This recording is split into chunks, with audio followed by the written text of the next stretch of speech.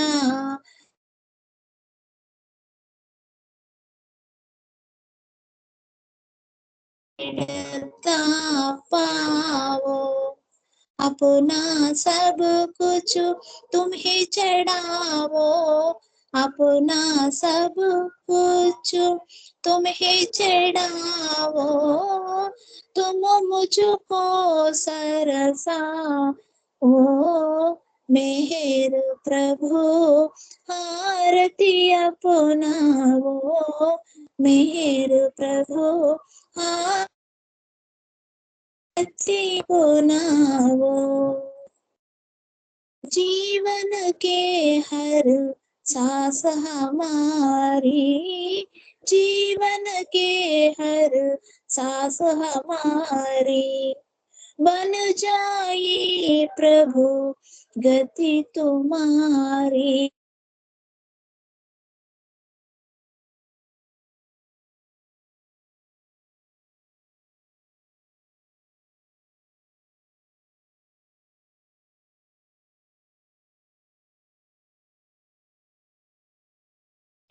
लीलाधारी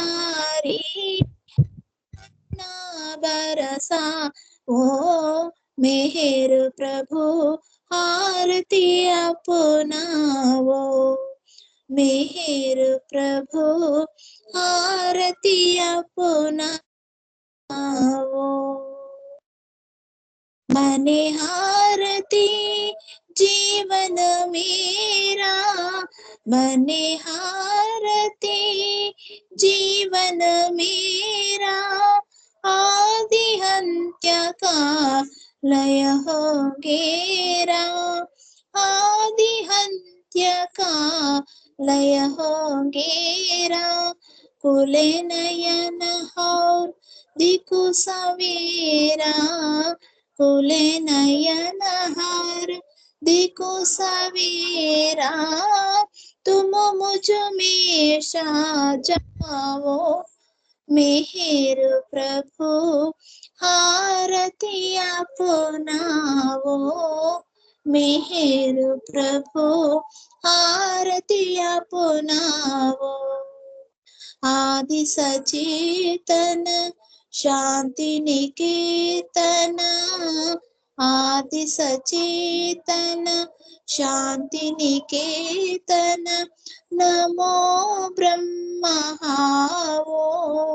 मेहर प्रभु आरती अपनाओ। मेहर प्रभु आरती अपनाओ। मेहर प्रभु आरती अपनाओ। शाश्वत प्रीतम अवतार मेहर बाबा की जय। ఇప్పుడు 2 నిమిషాల పాటు నిశ్శబ్దం పాటిద్దామండి. శాశ్వత ప్రీతమ అవతార్ మెహర్ బాబా కి జై.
శాశ్వత ప్రియతమ అవతార్ మెహర్ బాబాకి జై. ఇదండి ఇప్పటి మెహరోపాసనము. తర్వాత మెహరోపాసనంలో అవతాడు ఏం చెప్పబోతున్నాడు అనేటువంటి మాటల్ని శ్రద్ధతో ఆలకిస్తూ సహకరించిన సంస్కారాలను కూడా సహకరింప చేసుకునే ప్రయత్నం చేస్తూ ఎరుకతో నిత్యంగా నిరంతరాయంగా కొనసాగించేలా ప్రయత్నం చేద్దాం. కాబట్టి తర్వాత మెహరోపాసనంలో తిరిగి కలుసుకునేంత వరకు ఓ అవతార పురుషుడా, లోకమును కాకుండా నిన్ను అర్థం చేసుకునేలా, లోక సంకల్పమును కాకుండా నీ సంకల్పమును అర్థం చేసుకునేలా నన్ను మలుచు. శాశ్వత ప్రియతమ అవతార్ మెహర్ బాబాకి జై.